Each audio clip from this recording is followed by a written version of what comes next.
মারধরও করেছে।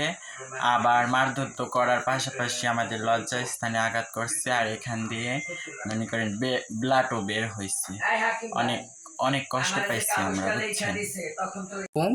দেখেন আমার যে মেয়েদেরকে যে ধরে নিয়ে গেছে টোলপাড় থেকে ধরার পর ওদের নিয়ে গেছে মাদারীপুর থানাতে নেওয়ার পরে থানার পুলিশ প্রশাসন বলছে যে আমরা ওদের জন্য আছি, তোমাদের জন্য আছি, আইন সবার জন্য সমান আছে, তোমরা ওদের কেন মারছো বা কেন ধরছো।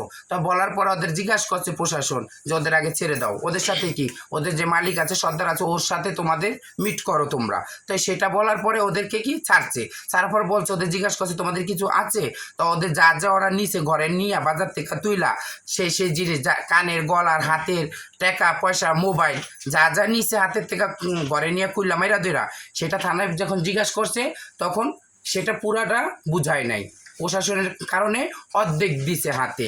দেওয়ার পরে ওরা গাড়িতে উঠা চলে আসতেছিল, ওদের পিছে আবার মনে করেন এক গাড়ি হিজড়া আর এক গাড়ি সন্ত্রাস পাঠায়া ওদের আবার ঘেরাও করে যেটা দিয়েছে সেটাও আবার মেরে ধরে রাস্তা থেকে রেখে দিয়ে ওদের বলছে আপনার যান নিয়ে পালা, আর না হতো থাকতে পারবি না সুস্থভাবে। ঠিক আছে, চাপাটি আপাটি অনেক কিছু দিয়ে পিস্তল মিস্তল দিয়ে অনেক কিছু দিয়ে ভয় দেখাইছে।